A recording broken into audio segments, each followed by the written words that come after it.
Just imagine this for a second. You wake up, walk outside, and see the HOA trying to tow away a billionaire's superyacht from a lake they don't even own. Morning, everyone. I thank you all Sirens for your dedication flashing, and HOA, cops yelling, and the president, in her bright pink power outfit, screaming like she's leading the Navy. Now imagine, all of this happening on your property.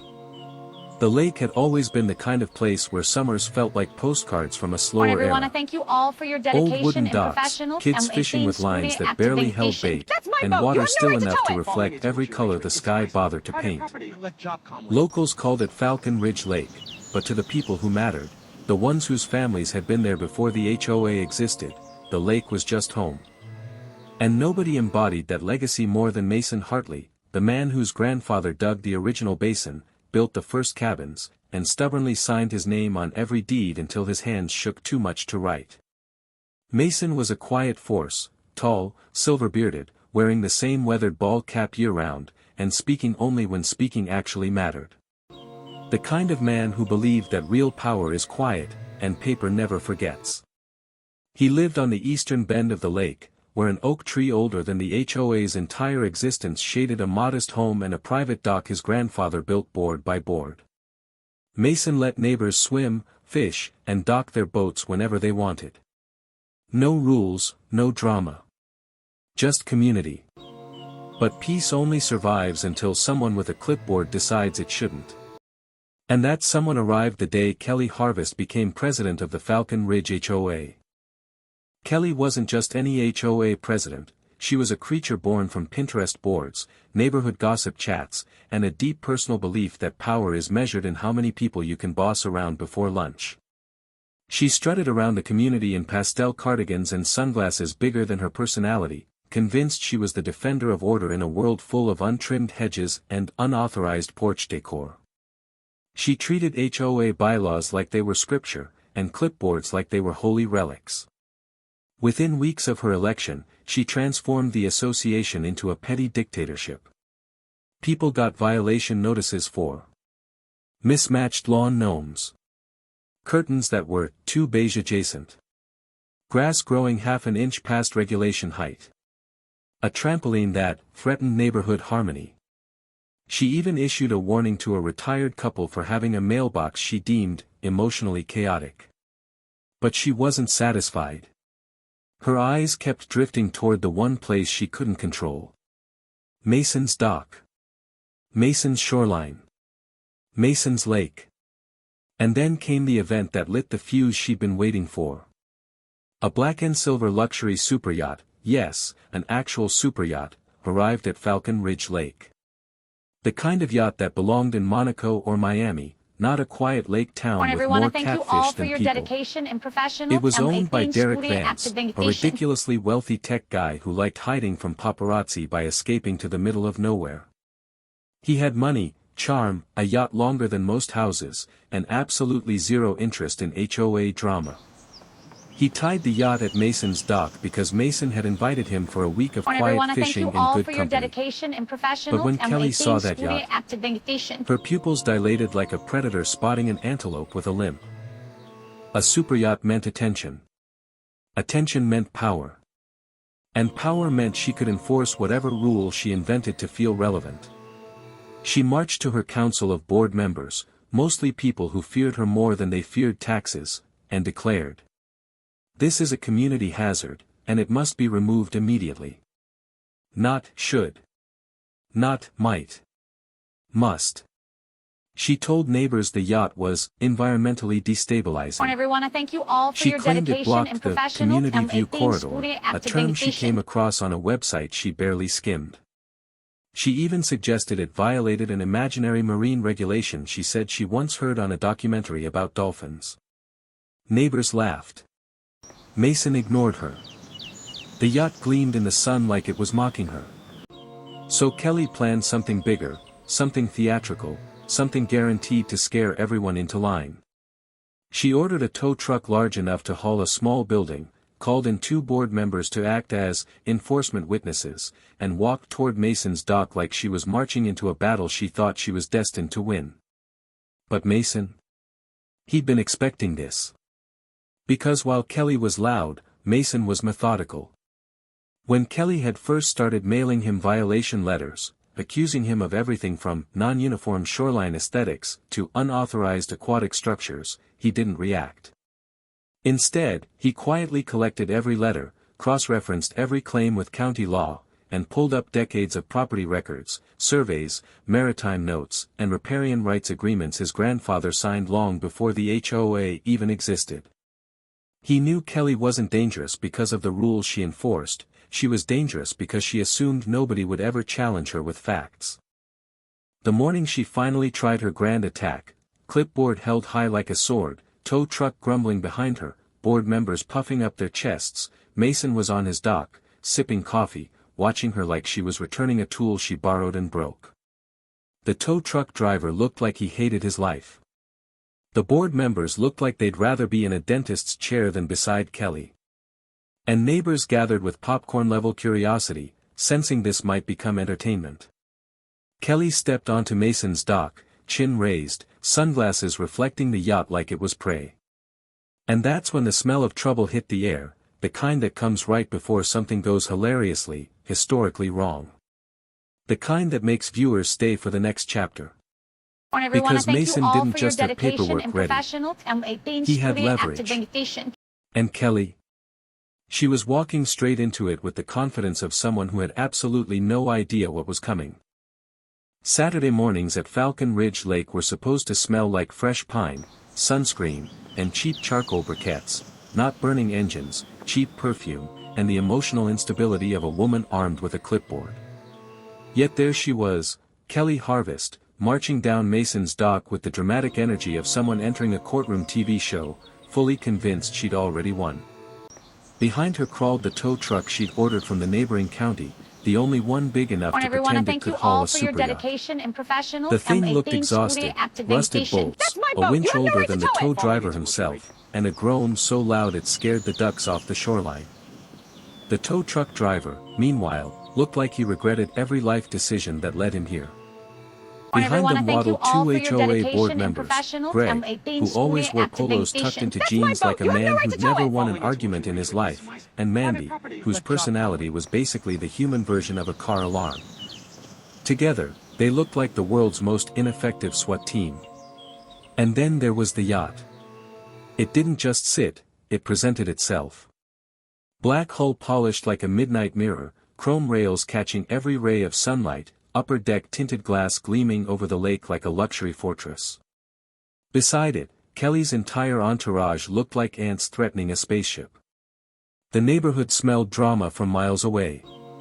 Lawn chairs popped open, phones came out, and even retirees shuffled to the shoreline like they were about to witness history. Everyone knew Mason wasn't the type to start chaos, but he also wasn't the type to lose. He stood on the dock, calm as a closing argument, sipping coffee from a mug that said, "I can explain it to you, but I can't understand it for you." The mug alone felt like a message. Kelly planted herself at the base of the dock and cleared her throat like she was about to sing the national anthem. Mason didn't flinch. Derek, the billionaire yacht owner, was inside the cabin, probably watching Netflix, blissfully unaware that a woman with a clipboard was staging a coup against his multimillion-dollar toy. The tow truck driver dragged his boots down the dock, looking at the yacht, then at his tow truck, then at the dock, doing physics in his head and losing. Then Kelly started her performance. She marched forward, lifting her clipboard the way pastors lift holy books, and pointed directly at the yacht like it had personally insulted her decorative porch pumpkins.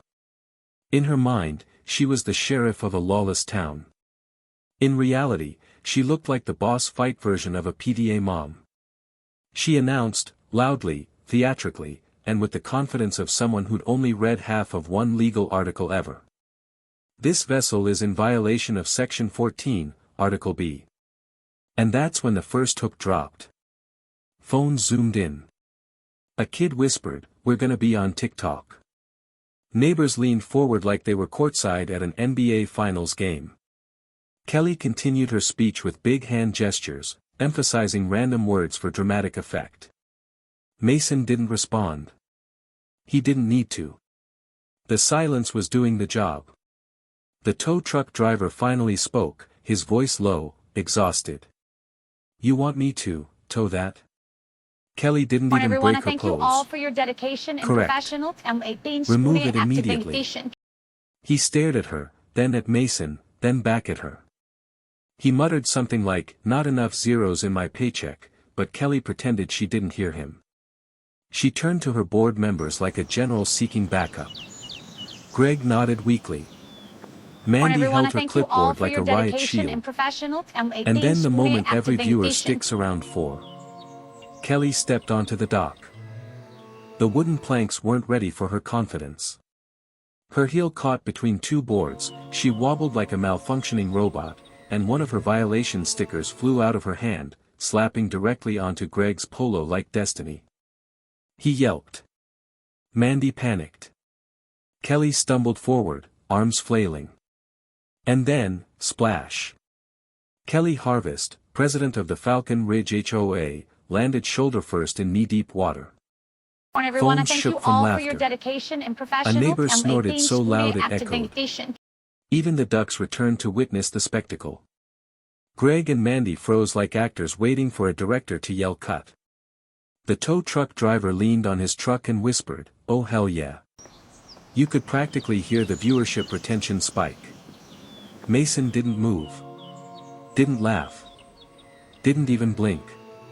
He just sipped his coffee and let the water drip from Kelly's perfectly ironed blouse while she crawled back onto the dock, soaked, furious, and humiliated. The audience whispered, "There's no coming back from that," but they were wrong. Because she tried. Oh, she tried. Kelly stood up, shaking like a wet chihuahua, pointed at the yacht again, and barked. This is illegal. This is a community access blockage. This is. She slipped again, caught herself on Mason's dock post, and ripped her own clipboard in half. Phones captured everything. One neighbor began narrating like a sports commentator. Someone yelled, "World Star," and laughter exploded across the lake. Kelly finally regrouped, red-faced and trembling. She demanded documentation from Mason. Mason, calm as a man reading the morning paper, simply nodded toward a folder on a patio chair. She grabbed it like she'd won. She opened it like she expected a smoking gun. What she found was a copy of a county survey map proving the lake wasn't HOA property. She blinked once. Twice. Her jaw dropped. And that's when Mason finally spoke, just one sentence that detonated across the dock.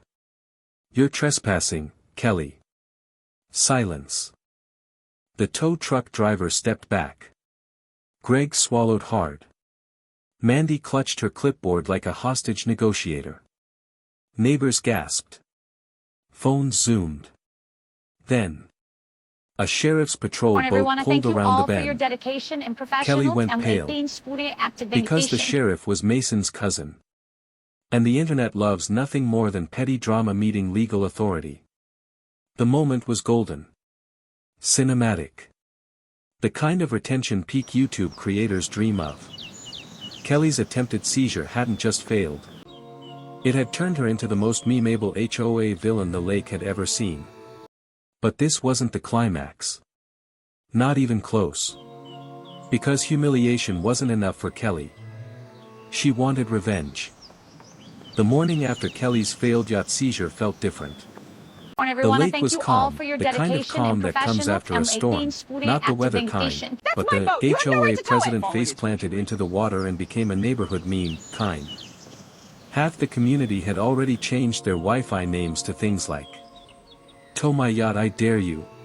Lake not yours, Kelly. Clipboards are not weapons. Even retirees were laughing. And that was dangerous for Kelly. Because nothing fuels an HOA tyrant like humiliation, and nothing terrifies them like losing control of the narrative. But Kelly wasn't retreating. No. Kelly Harvest woke up at 5:11 a.m., put on a fresh cardigan of intimidation beige, printed 62 violation letters before breakfast, and stared at her bathroom mirror like a villain monologuing to her own reflection. She'd been embarrassed. Mocked. Filmed. Memed. And worst of all, ignored. So she decided she would do the one thing fragile authority figures do when their power starts slipping. She invented new power. And she did it the American way, with quantity over quality. By noon, she'd scheduled an emergency HOA meeting. By 2 p.m., she printed a stack of papers thicker than a phone book. By 4 p.m., she marched onto the community green with a podium she borrowed from the local church without asking. Residents gathered slowly, expecting another comedy show. They did not expect the level of delusion Kelly was about to unleash. She slammed a stack of papers on the podium like she was revealing classified government secrets. The pages bent sideways and half flew off in the breeze. Kids chased them like confetti. Someone filmed that too. Kelly raised her chin, narrowed her eyes behind bug-sized sunglasses, and declared with a voice 3 octaves higher than usual. The Falcon Ridge HOA has full jurisdiction over the lake. Gasps rippled through the crowd, not serious, concerned gasps, but the kind you hear right before people laugh in church. She continued, flipping dramatically through her binder like she was prosecuting a war criminal. The lake, she announced, is officially designated a shared community view corridor under Section 8, Article 11 of the Falcon Ridge Covenant. A neighbor whispered, "We don't have an Article 11. Another whispered, "We don't have a Section 8 either." Someone else whispered, "She printed her own laws, didn't she?" Kelly ignored everyone. Her eyes glowed with the righteousness of someone who had absolutely no clue what she was talking about but believed it with her whole heart. She waved a manila folder wildly, yelling, "We have authority. We have rights. We have environmental duty." The folder slipped from her hand mid-gesture and hit Greg, the board member, in the face. He stumbled but held his dignity, barely. But Kelly was only warming up. She leaned forward over the microphone she'd definitely stolen from the church and delivered the line that would later echo across the lake in group chats, memes, and sarcastic t-shirts. The lake belongs to the HOA because we all look at it. Silence. A single duck quacked. Someone coughed. A teenager burst out laughing. Kelly glared so hard the teen stopped breathing for 2 seconds. Then she escalated further, because when common sense leaves, delusion fills the void. She pointed at a giant aerial photo of the lake taped backward on a foam board, north pointing south, roads mislabeled, everything crooked, and declared the entire body of water a regulated HOA-managed resource. People squinted at the messed-up map like trying to decode an alien message. And then Kelly delivered her grand solution. She announced an HOA, Lake Enforcement Task Force, basically Greg, Mandy, and a whistle. She said the HOA now had the power to regulate boat size, dock length, fishing hours, swimming zones, visual harmony of floating structures. She meant yachts. The crowd erupted. Not in support, in laughter. Someone shouted, "Kelly, this ain't the Navy." Another yelled, "You can't regulate water you don't own." One guy whispered, "She's gonna try to tow the fish next." But Kelly wasn't listening. Her ego had momentum now, and nothing short of divine intervention could stop it. She began passing out lake access compliance notices, homemade tickets printed on pastel paper with clip art of waves and an angry-looking fish. She handed one to Mason's nephew for improper kayak color coordination. She even issued a violation to a 6-year-old for unregistered inflatable flamingo. Parents snatched their kids away like a tornado siren had gone off. But Kelly's biggest mistake wasn't the fake tickets. It wasn't the backwards map. It wasn't the community view corridor she invented after watching one random YouTube video about urban planning. No. Her fatal mistake came at 4:27 p.m. Because that's when she pointed directly at Mason's quiet home, lifted her chin, and declared. Effective immediately, the HOA is asserting full regulatory control over all structures and vessels on Falcon Ridge Lake. Including, and especially, Mason Hartley's dock and the illegal superyacht attached to it. The crowd froze. Phones shot up. A baby stopped crying. Even the wind paused. Because everyone knew one thing. She had just declared war on the wrong man. Mason wasn't loud. Everyone, I thank you all for your But he was dedication and patient. professional And he was prepared. And the moment Kelly made her declaration, she unknowingly triggered a chain reaction she would never recover from. By sunset, her speech had already been posted online, subtitled, clipped, and remixed. One clip hit 20,000 views in 2 hours. By morning, she would have gone viral. But the biggest twist wasn't the internet. It was who showed up next. A long, sleek boat pulled into view at sundown, its engine humming like a warning. Not the sheriff. Not another retiree. Not even Derek, the billionaire. No. It was something far worse, for Kelly. Sunset at Falcon Ridge Lake usually meant the water turned gold, the birds quieted down, and neighbors settled into a peaceful evening. But tonight, nobody went inside. People stayed on their porches, sat on docks, leaned against rails, waiting, watching. Because the whole lake had felt the shift. Kelly's attempt to declare jurisdiction over the entire body of water had ricocheted across the community with nuclear speed. The clip of her screaming, "The lake belongs to the HOA because we all look at it," was already circulating in several group chats with laughing emojis, facepalms, and at least one very creative remix featuring a dance beat. Kelly had no idea. She was too busy printing 50 more lake compliance notices on her pink pastel paper with the angry clip art fish, ready to march back to Mason's dock in the morning like a returning war general who'd never won a battle. But before she could act again, a distant hum echoed across the lake. It wasn't a regular boat. It wasn't a fisherman. And it definitely wasn't the sheriff. The sound was clean. Low. Controlled. The kind of hum that came from an engine with too much training and not enough patience. Heads turned. The water rippled. The ducks scattered. And then it appeared around the bend. A sleek, all-black patrol vessel with official insignia flashing in the fading sunlight. The United States Coast Guard Auxiliary. A federal authority. On a quiet suburban lake. Because someone, and everyone already knew exactly who, had called in a report for attempted unauthorized maritime seizure. Neighbors lined the shoreline. Phones rose like a forest of recording devices. Retention moment, right here. The federal boat slowed as it approached Mason's dock, its wake gliding across the water like an announcement. 2 uniformed officers stood at the bow, sunglasses reflecting the entire dumb story that brought them here. Mason didn't move. He knew they weren't here for him. He'd simply reported the facts as his grandfather taught him, calmly, thoroughly, and with receipts.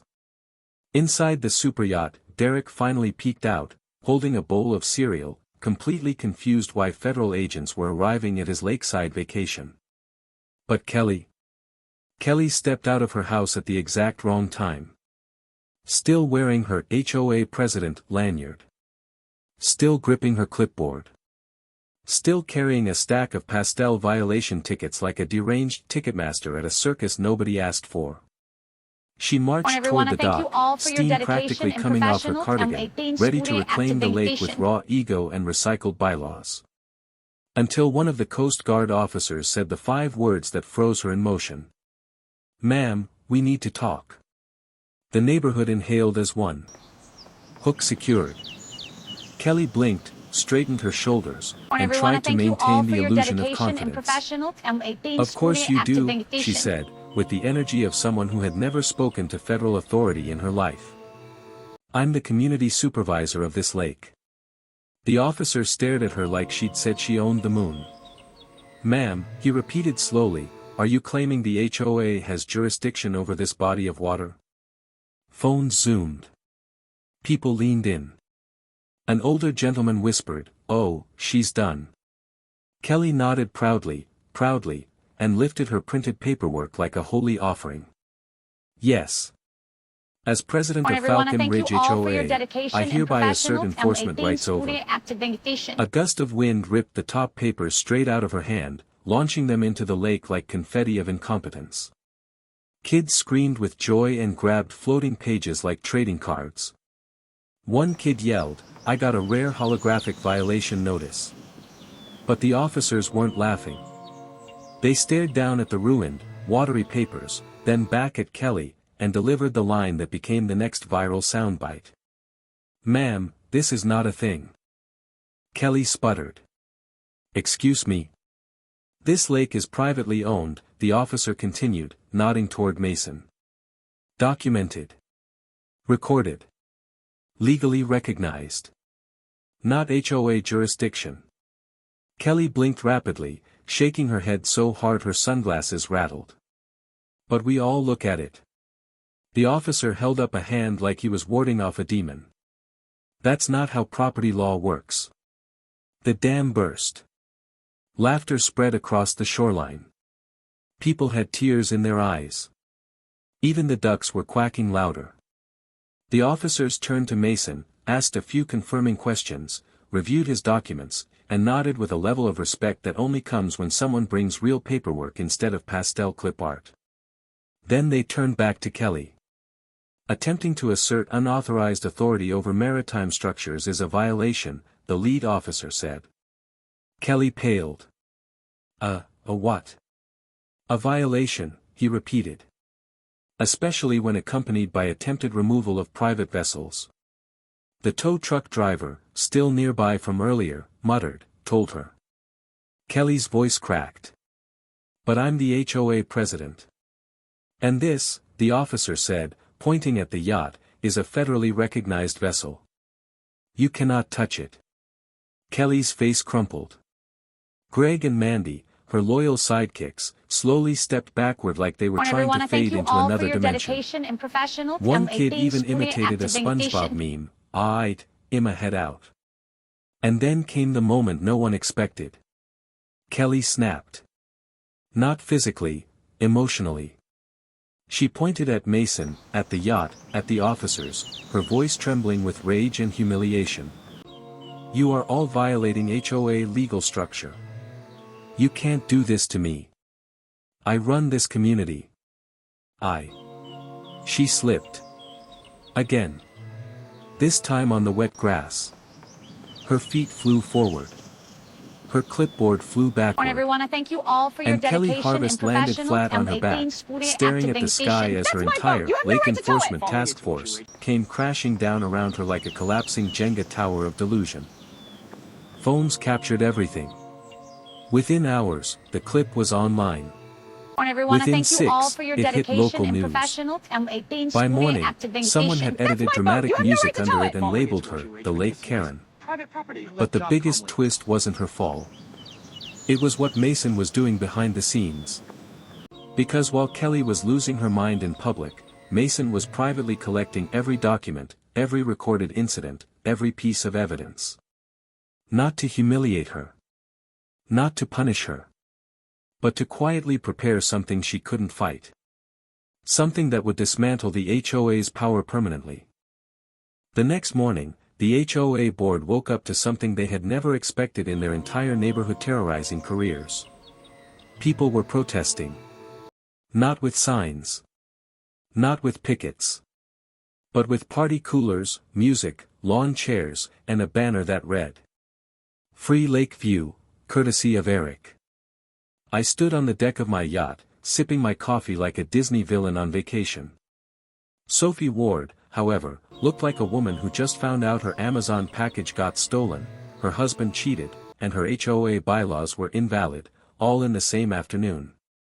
She marched down to the dock, heels clacking like gunshots.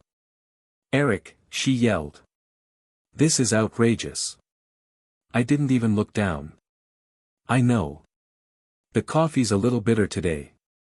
"You think this is funny?" she snapped. I pointed toward her board members, who were all red-faced and sweating through their polo shirts. "You guys started a war over parking, Sophie. Now enjoy the consequences." She jabbed her clipboard toward the crowd. You can't block common access. I shrugged. Didn't block anything. HOA bylaws say residents are allowed to use their own docks freely. And the lake is, who owns it again? She clenched her jaw so hard I swear I heard teeth crack. You own it, she whispered. Come again. I didn't quite hear that. She exhaled the longest sigh in the history of HOA sighs. You own it. I smiled. That's right. The crowd cheered like it was a touchdown. The HOA tried Plan B, aka, pure stupidity. Sophie regrouped with her board and whispered like some evil cartoon committee. Then, like a synchronized swimming team of stupidity, they approached me again. We are issuing an emergency fine, Sophie declared. For what? For creating a nuisance. Defined nuisance. She gestured dramatically at the yacht. That right there. It's too big. It's obnoxious. The yacht behind me glowed in the sun like a golden middle finger. I tilted my head. So, you're fining me because my boat has better vibes than your entire HOA? Sophie's face turned HOA red, a very specific shade only found in people who yell at 8-year-olds for chalk drawings. This is violating the aesthetic harmony of the community, she said. Ah yes. The classic HOA phrase. The one that basically means, this doesn't match my personal taste, so I hate it. I leaned closer. Show me where in the bylaws it mentions boats over 40 feet. She flipped through her binder. Fast. Aggressive. Desperate. Her page turning grew slower, then silent. You know when a kid realizes they're wrong but still tries to act confident? Yeah. That. Sophie closed the binder. We will revise the rules, she said. I laughed, loud enough that everyone stopped talking. You can't revise bylaws retroactively, sweetheart. That yacht was purchased and docked before your rule change. That's HOA 101. The crowd screamed like someone hit a buzzer in Family Feud. Plan C, call the authorities. And somehow embarrass themselves even more. Sophie dialed someone, her last resort. Within 20 minutes, a county code enforcement officer pulled up. He looked at the yacht. Then at Sophie. Then at me. You the owner? He asked. Yep. You got paperwork proving the lake is yours? I do. He reviewed it. He nodded. Well, folks, this man can park a floating castle here if he wants. HOA has zero jurisdiction over privately owned water. Sophie's soul left her body. Her board members looked like toddlers who just got told Christmas was cancelled. The twist that made the crowd gasp. The code officer flipped another page and turned to the HOA. Actually, you guys are in violation. Sophie blinked so many times she looked like a broken robot. What, violation? She whispered. Your HOA installed dock lights are on his property. The lake. The shoreline. All of it belongs to him. Everyone stared. I tried not to laugh. Failed. So, technically, the officer continued, he can fine you. The crowd lost it. People clapped. Everyone, I thank you One all for your dude dedication screamed. and professional and Find them all, Eric. Sophie's voice cracked. You can't be serious. The officer shrugged. I enforce county law. And county law says, this man owns everything from here. He pointed at the dock. To about 50 feet past that buoy. 50 feet past the buoy. That included the HOA's paddleboat shed, their fishing deck, and their stupid little community kayak rack. I smiled. Sophie looked ready to pass out. Everyone, I thank you all for your dedication already and searching Zillow for new homes. The final blow of the chapter. The officer handed me a form. What's this? I asked. A notice of unauthorized structure placement. Against who? Everyone, I thank you He all nodded for your toward dedication Sophie. and professional Against the HOA. The crowd exploded. Sophie stood frozen, clipboard trembling in her hand. For once in HOA history, the bully wasn't winning. And she knew it. By dawn, the entire Falcon Ridge neighborhood was buzzing like a disturbed hornet's nest. Word of Kelly's catastrophic failures, multiple public slips, viral videos, and now federal officers backing Mason, had spread like wildfire. People were laughing, gossiping, and secretly celebrating Mason's calm domination. The Blake Karen memes were trending in local chat groups, and even a few TikTok compilations had surfaced overnight. But Mason? He wasn't celebrating. Not yet. While the neighborhood reveled in chaos, he was doing what he did best, quietly building leverage. Because Mason hardly understood one fundamental rule of property, power, and the peculiar American obsession with rules, people with clipboards can yell all day, but paper never lies. And Mason had decades of it. Collecting the evidence. Weeks prior, he'd begun a methodical campaign. Every HOA letter sent, every misfiled document, every absurdly phrased violation notice had been carefully archived. Mason didn't just collect paper, he organized it like a military strategist preparing for a war nobody else could see. He visited the county recorder's office, tracing property lines back through generations. He pulled certified deeds, historical maps, and marine surveys.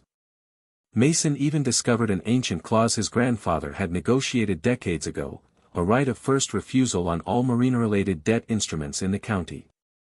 In plain English, that meant, if anyone tried to manipulate the marina for personal gain, especially an overreaching HOA, Mason could quietly take control of the financial levers that governed it. It wasn't flashy. It wasn't viral. But it was unassailable. The HOA thinks they're winning.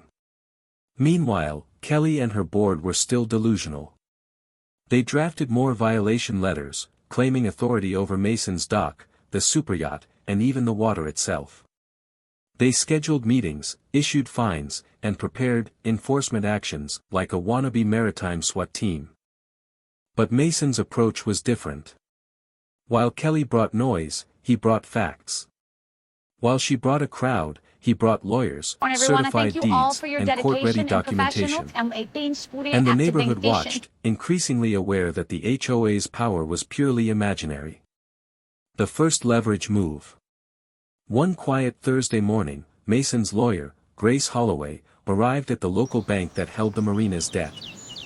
She carried a small stack of notarized documents, every page carefully verified. She explained to the bank that the HOA had attempted to manipulate the marina's failing loan without proper authority. Grace presented the decades-old clause granting Mason first refusal rights. The bank's officers blinked, scanned the documents, and realized, if Mason wanted, he could buy the debt outright and control the marina. And Mason did. By the end of the day, Mason had quietly formed an LLC and purchased the marina debt. He now controlled the very asset the HOA depended on financially. The irony? The organization that thought it was untouchable was now at Mason's mercy. The neighborhood reacts. As rumors began to circulate about Mason's quiet maneuvering, the tone of the lake shifted. Conversations on docks, porches, and fishing spots turned from laughter at Kelly's humiliations to serious whispers about her impending defeat. "Did you hear Mason bought the marina debt?" one retiree asked. "I thought the HOA controlled it," another replied. "Nope. Paper wins," the first said, chuckling. Even Derek, the billionaire with the superyacht, sent Mason a short text. "Glad I parked here. This is entertaining on multiple levels." The moral of the moment? Power isn't who shouts the loudest, it's who holds the paperwork and the strategy. Kelly escalates, and misses the signal. Kelly, of course, didn't see this coming. She doubled down. New fines were drafted. Threats of towing the yacht resurfaced. She even attempted to get a county ordinance interpreted in her favor. She was completely blind to Mason's leverage, the one he had been preparing while she was viral, wet, and humiliated. And that was about to backfire spectacularly. The hook, legal explosion coming. By the following weekend, Mason executed the first step of a plan so elegant it was almost cruel in its simplicity. He sent an official notice to the HOA, detailing their illegal attempts to assert jurisdiction over private property, their multiple violations of county maritime law, his newly acquired financial authority over the marina. The letter was polished, precise, and unarguable. Copies went to the county recorder, the bank, and even the local press. The HOA didn't just receive bad news. They received a nuclear dossier. And neighbors were watching every moment, phones recording, eager to see how the Lake Karen would respond. Punchline moment, humor in power. Everyone, I thank you all for your Sophie dedication read the letter and aloud to her board, her voice quivering. They can't, oh no. Greg whispered to Mandy, do we move out? Mandy's clipboard fell again. Meanwhile, Mason sipped his coffee from his dock, not even flinching. The superyacht gleamed behind him. Calm. Quiet. Untouchable. The lesson was already obvious, she had power only because no one challenged her, until now. Cliffhanger for next chapter. The stage was set. The HOA had no legal ground. Mason had papers, strategy, and patience. Derek's yacht remained untouchable. But Kelly Harvest wasn't done. She had one final, desperate weapon, and she was planning to wield it in front of every neighbor, every camera, and every social media feed. Kelly Harvest had always believed in one universal truth: if you can't win with facts, scream louder until people comply. And after Mason's calm, methodical paper assault, she was about to put that philosophy to the ultimate test. By early Monday morning, she had convened what she called a Special Enforcement Committee. It consisted of Greg, Mandy, and a new recruit, a middle-aged man with a clipboard so large it looked like it had been stolen from a construction site. Their mission? Retake the lake. Or at least, attempt something that looked impressive for the cameras. Kelly strutted onto the community green like a general inspecting troops. Her sunglasses reflected the morning sun, and Mason's dock, the very dock she dreamed of seizing. She held a stack of violation letters like grenades and waved them theatrically. Neighbors peeked from behind trees and fences. Phones were at the ready. Some had even brought lawn chairs. Retirees whispered, "Here we go again." The enforcement attempt. By 10 a.m., the HOA team approached Mason's dock. Kelly's voice boomed across the water. "This yacht and dock are in direct violation of the Falcon Ridge HOA code. You will comply." Mason, leaning casually against a post, sipped his coffee. The super yacht glistened behind him like a fortress in black and silver, practically daring her. You have no right to tow it! Derek, lounging on the upper deck, waved lazily, as if to say, "Good luck." Kelly signaled Greg to attach the tow ropes to the yacht. Greg looked nervous, sweat forming under his collar. Mandy cheered him on with a clipboard-raising chant that sounded suspiciously like an incantation. The problem? Mason didn't have to move. He hadn't moved. The yacht didn't move. And guess what? None of the HOA had legal authority to touch it. As Greg tried to secure the first rope, the dock creaked ominously. Boards groaned. Then, in perfect slapstick timing, the dock shifted under the weight of 3 panicked HOA members. Greg lost his balance, Mandy flailed, and Kelly tried to save the situation by jumping forward. And splash! She went in. Again. This time fully, with her clipboard and all. Neighbors lost it. Phones recorded in every direction. Laughter echoed across the lake like church bells of justice. A kid shouted, "She's a meme again." A retiree muttered, "This is better than cable." Mason didn't flinch. Derek didn't flinch. Even the ducks were judging her. The paper trail strikes back. While Kelly's chaos unfolded, Mason had already anticipated this. His lawyer, Grace Holloway, had sent a formal cease and desist to the HOA, delivered electronically and on paper.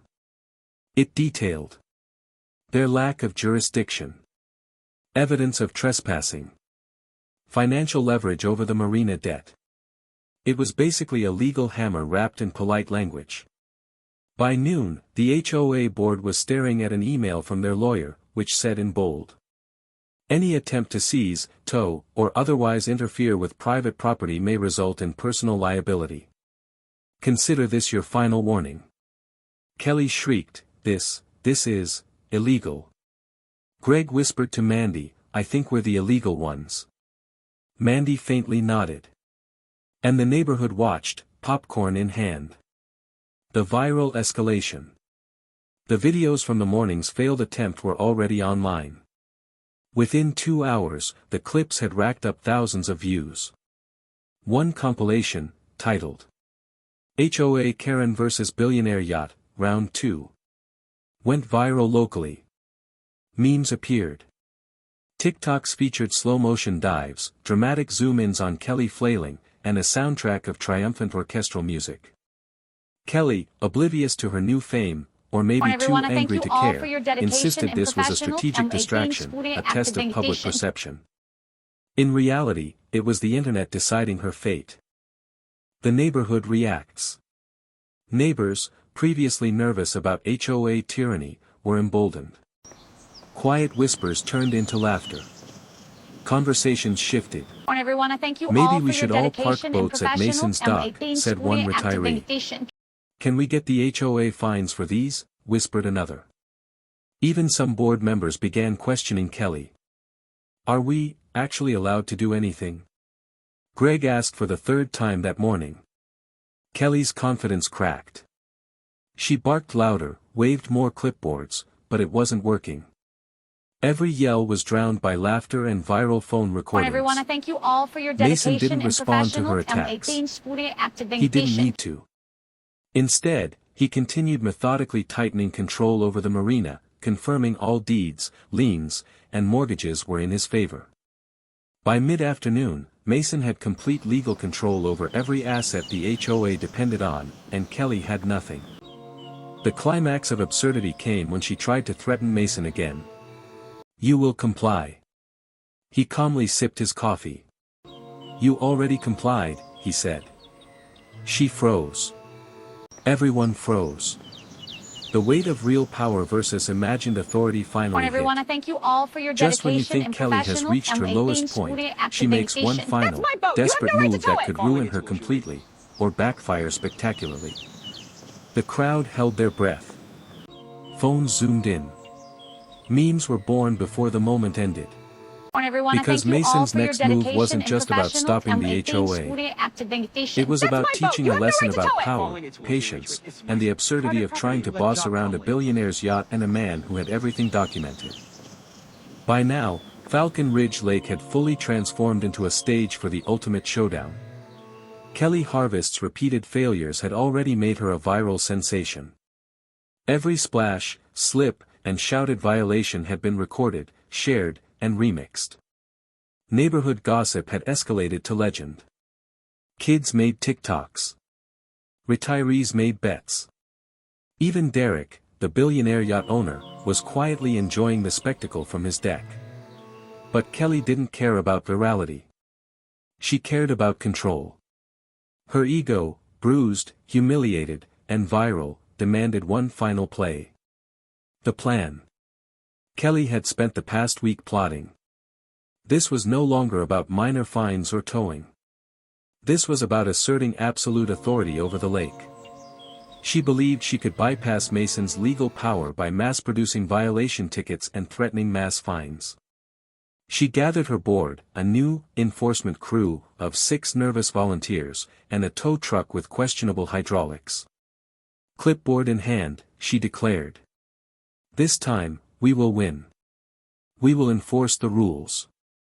No yacht is untouchable. No dock is beyond our reach.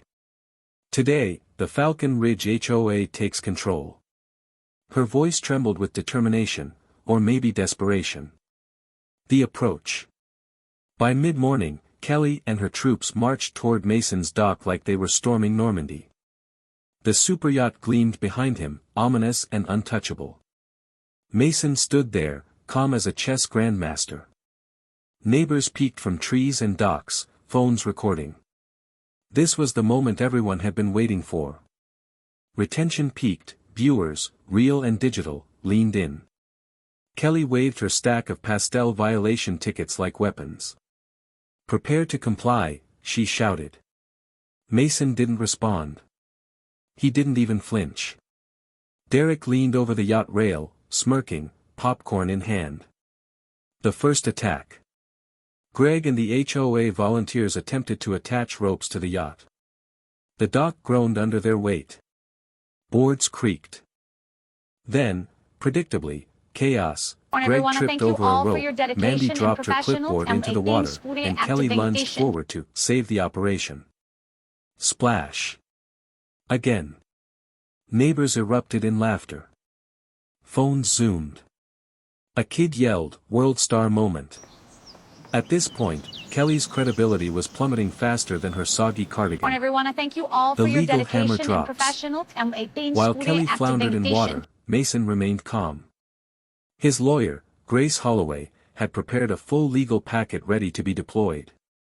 With one phone call, Grace sent official notices to the HOA board, local county authorities, the press.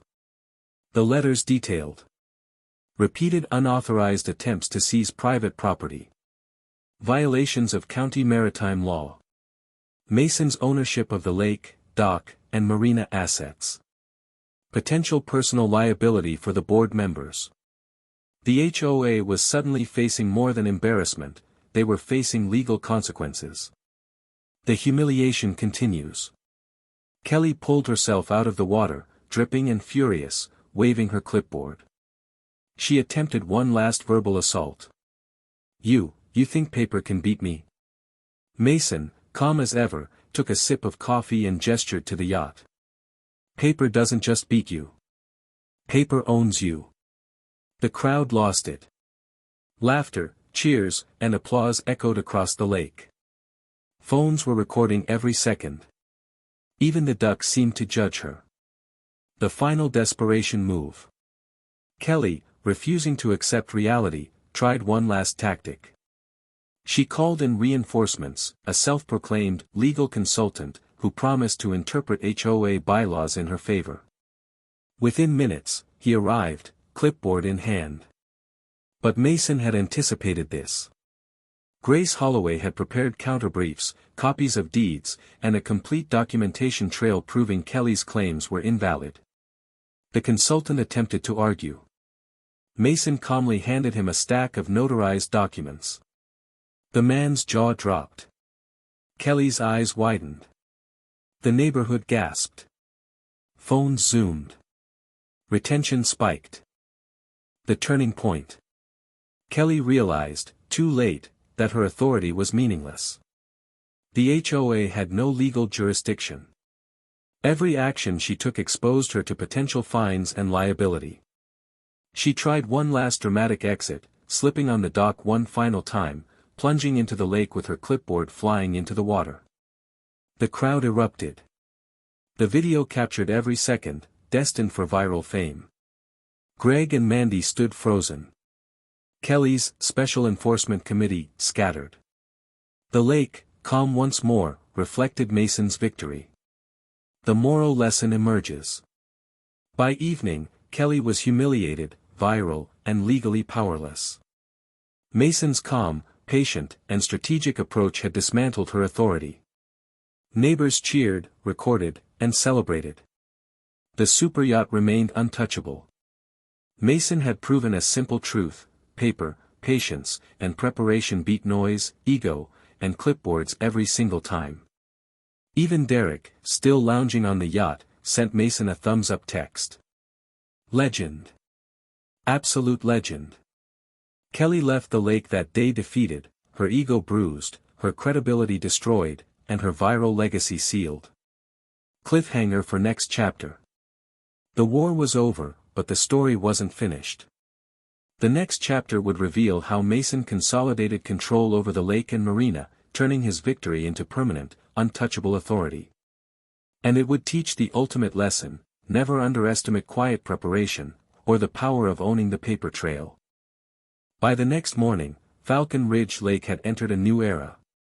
The chaos of Kelly Harvest's repeated failures had left her board in disarray, her credibility in shreds, and her viral fame growing by the hour. But Mason Hartley didn't celebrate. He was too busy doing what Kelly never understood, quietly solidifying control. While the neighborhood gossiped, laughed, and remixed her latest slip into TikToks, Mason was making his move. He started by reviewing every single document he had collected: deeds, plats, mortgage agreements, marina records, and historical lake boundaries. Each page was meticulously organized, verified, and ready to be presented as a legal fortress. He wasn't just winning, he was building a permanent, airtight claim. By mid-morning, Grace Holloway, Mason's lawyer, arrived at the marina. Together, they reviewed all HOA bylaws, cross-referencing them with county regulations and federal maritime law. The conclusion was obvious: the HOA had zero authority over the lake, the docks, or the superyacht. In fact, every attempt they had made to seize property was not only illegal but exposed the board members to personal liability. Kelly, oblivious to the storm quietly brewing behind the scenes, decided to escalate again. She held an emergency HOA meeting and attempted to pass a retroactive enforcement resolution, claiming the lake had been under HOA oversight since the first property was built. The board members nodded nervously, clutching their clipboards like talismans, as though sheer belief could rewrite the law. Mason, however, had already anticipated this. He issued formal notices to the HOA, the county, and the bank that controlled the marina. Each notice outlined the HOA's unauthorized actions and reminded them of Mason's financial control over the marina debt. Suddenly, the organization that had thought itself untouchable was facing not just embarrassment but legal and financial consequences. Neighbors gathered along the shoreline, watching. Phones were raised. Children laughed, adults whispered, and retirees cheered quietly. They were witnessing the ultimate reversal: the loud, clipboard-wielding tyrant was being dismantled by patience, preparation, and precise execution. The first sign of Kelly realizing her precarious position came mid-afternoon. She attempted to contact Mason directly, insisting on a private negotiation, but he calmly responded with one sentence: "The lake, the marina, and the yacht are under my control. Any discussion of enforcement action must go through legal channels." The phrase, "under my control," sent a ripple through the neighborhood, signaling that the tides had turned permanently. Kelly's desperation became visible. She tried to rally her board, draft new violation notices, and even threaten Mason with public shaming campaigns. None of it mattered.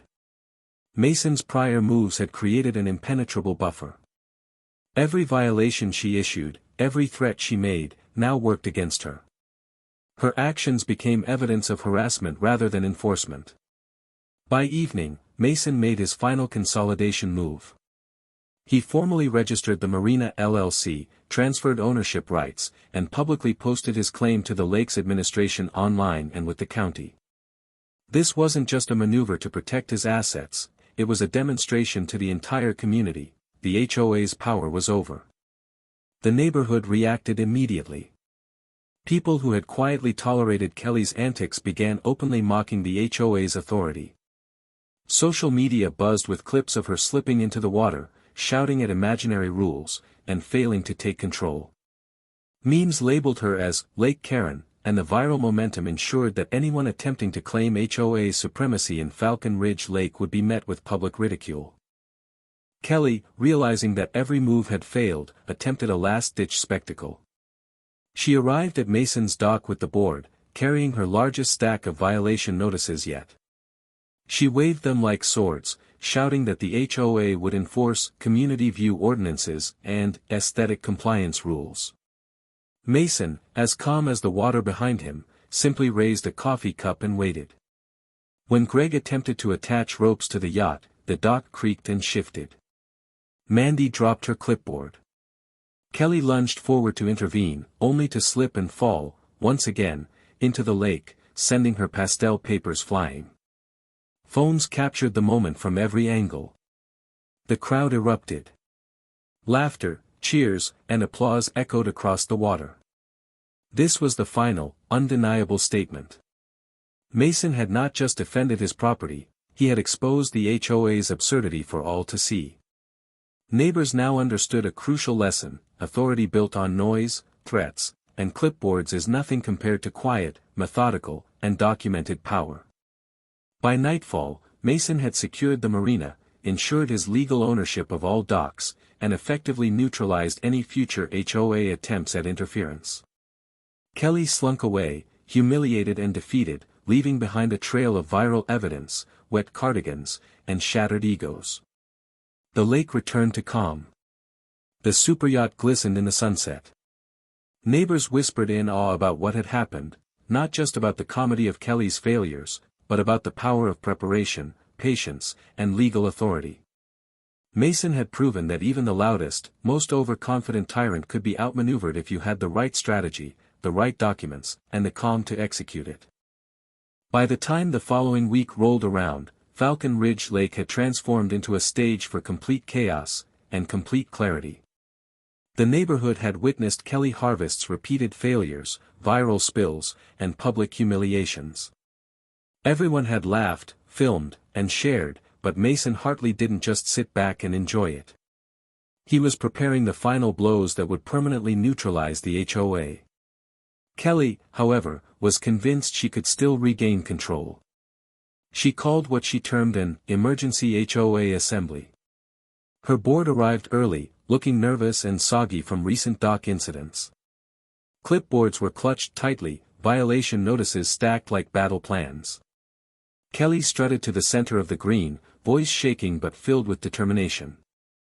This lake still belongs to the community. And I am its protector. The crowd of neighbors, many recording on phones, had heard this speech before. Some cheered sarcastically, others whispered about Mason's yacht and the legal storm quietly building behind the scenes. Kelly's first plan was aggressive. She intended to reassert control over every dock, every boat, and every inch of the lake's shoreline. Her board followed blindly, prepared to enforce aesthetic and size compliance. She marched down to Mason's dock with a stack of violation notices, pointing and shouting. Mason, as always, remained calm. He leaned against his superyacht, coffee in hand, letting the water reflect the morning sun. The yacht towered behind him, silent but commanding. Derek, lounging casually on deck, smirked and shook his head. Mason didn't move, didn't react, and that silence alone set the stage. As Kelly approached, she tried to attach ropes to the yacht. Greg and Mandy fumbled, the dock creaking under their weight. It was a repeat of previous disasters. Greg tripped, Mandy dropped the clipboard, and Kelly lunged forward to save the operation. Splash! She went in again, papers flying into the water. The crowd erupted in laughter. Phones recorded, memes formed, and retention spiked across social media. But while the neighborhood enjoyed the spectacle, Mason's plan was unfolding behind the scenes. He had filed a formal, notarized declaration asserting full control of the marina, docks, and lake access rights, complete with county filings and legal documentation. Every single attempt by the HOA to interfere was now legally null. The first legal notice landed in Kelly's inbox that afternoon.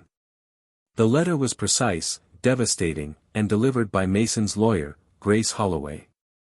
It outlined the HOA's repeated unauthorized attempts to seize property, the legal ownership of the docks and marina by Mason, and potential personal liability for each board member if further attempts were made. Kelly stared at the screen, her jaw slack. Greg whispered, "Maybe we should, stop." Mandy's face was pale. The neighborhood, still watching, began to sense that the war was over, but they didn't know how completely. The HOA's final, desperate attempts were laughably feeble. They tried to issue retroactive fines, threatened court action, and even attempted to contact local officials to intervene. Mason, however, calmly produced documented proof of ownership, prior agreements, and a legally acquired mortgage note, which gave him complete leverage over the marina and lake assets.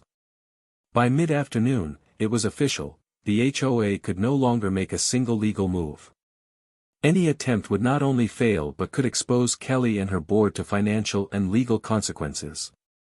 Neighbors now fully realized the scope of Mason's victory. Phones recorded every slip, shout, and failed maneuver by Kelly, creating a permanent record of her incompetence. Clips of her diving into the water, trying to assert authority over an untouchable superyacht, and failing repeatedly were circulating across social media. Lake Karen vs. Superyacht Billionaire became a local legend. Kelly's desperation grew. She tried to argue one last time in person, waving her clipboard like a scepter. Mason finally responded, calm and steady, authority isn't a clipboard. Ownership, patience, and preparation are. The crowd cheered. Phones zoomed. The message hit hard, all her noise, all her threats, all her theatrics, meaningless. Her board, now realizing the legal reality, began quietly retreating. Some muttered apologies, others tried to look invisible. Kelly, however, refused to concede. She attempted to create a community protest, insisting she still had the moral high ground. But Mason had already anticipated this. He had arranged for county officials to monitor any further interference. Any action by the HOA would now be both illegal and public. By sunset, Falcon Ridge Lake returned to calm. Mason's superyacht glistened, the docks were secure, and every HOA attempt had been neutralized. Kelly left humiliated, wet, and defeated. The neighborhood cheered quietly, celebrating Mason's patience, intelligence, and meticulous preparation. This chapter marked the final realization for the HOA, they could no longer challenge Mason in any meaningful way. The lesson was clear and unforgettable, authority built on ego, clipboards, and imagined power is always weaker than calm, documented, strategic action. And while the neighborhood laughed at Kelly's failures, Mason quietly prepared the final moves that would make his control unassailable. By the following morning, Falcon Ridge Lake had entered a new era, an era defined by calm, order, and permanent authority. Mason Hartley stood on his dock, the superyacht behind him gleaming in the morning sun, reflecting the lake's still waters and the victory he had quietly orchestrated. No cheers were needed. No viral videos were necessary, the neighborhood already knew. Kelly Harvest and her HOA, once loud, proud, and terrifying to the residents, were reduced to whispers. Their credibility evaporated like morning mist. Every failed violation, every viral clip, every splash into the water had cemented their defeat in the public consciousness. The lesson was clear, noise and ego can dominate for a moment, but patience, preparation, and lawful authority endure. Mason's first act of consolidation was simple, he officially registered his LLC with the county, finalizing ownership of the marina and all associated docks. Every asset Kelly had tried to control now legally belonged to him. Mortgage notes, prior agreements, and deeds were all meticulously documented and filed. Any future attempts at interference by the HOA would not just fail, they would expose the board to liability. Neighbors began arriving at the lake, cautiously at first, then with more confidence. Mason allowed them access, but under clearly defined, legally sound rules. This wasn't about restriction, it was about order and stewardship. Fishing areas, picnic spots, and boat docks were reopened, but Mason now controlled the framework, ensuring that no future, Karen-style, takeover could disrupt the peace. Kelly, desperate, tried to rally the HOA one final time. She drafted a new round of violation notices, claiming retroactive authority over Mason's property. But this time, Mason had anticipated her every move. Grace Holloway sent official notices to Kelly and the HOA, outlining past violations, illegal attempts at property seizure, and potential fines for future actions. The letters left no room for argument. Any move by Kelly would now carry personal consequences. The final confrontation happened quietly, almost anticlimactically. Kelly arrived at Mason's dock with a clipboard, her usual entourage in tow. She waved her stack of violation notices, shouting that she still had authority. Mason, calm and composed, gestured toward the superyacht. "You have no authority here. Every attempt you've made has been illegal. Every action you've taken has exposed you personally. The lake, the docks, and the marina are under lawful control. There's nothing left for you to enforce." For the first time, Kelly's voice faltered. Her confidence, built over months of bullying and shouting, completely collapsed. She tried one last theatrics, stepping toward the dock, and slipped. Splash. Clipboard airborne. Phone cameras everywhere. The neighborhood laughed, cheers and claps echoing across the water. The lesson was irreversible: authority built on ego, clipboards, and imagined power is fragile. Lawful control, patience, and strategy are permanent. Mason didn't gloat. He didn't dance or mock. He quietly supervised the removal of HOA trespass signs, restoring access to the lake in a structured, orderly way. Derek's superyacht remained docked safely, untouchable, a symbol of calm power that contrasted sharply with Kelly's public failures. The community now understood the distinction between authority and ownership.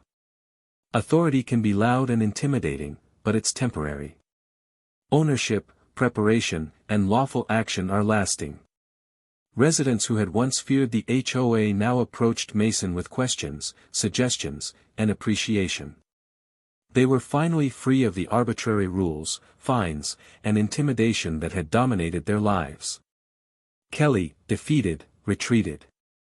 Her viral legacy as Lake Karen would live on, but as a cautionary tale, a reminder that unchecked power and ego can collapse spectacularly when faced with preparation and facts. Her board disbanded quietly, retreating from public scrutiny.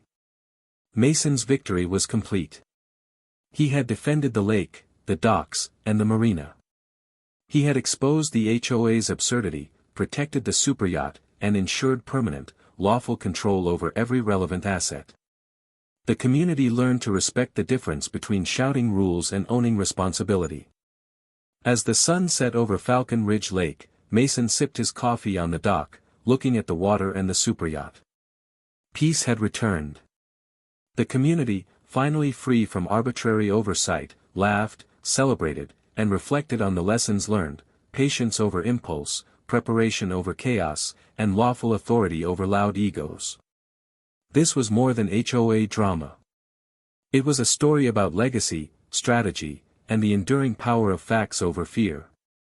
Sophie, Greg, Mandy, and every future Karen in the neighborhood now had a cautionary tale carved into the docks, waters, and community memory: never challenge a man who owns the lake, the papers, and the patience to wait for the perfect moment.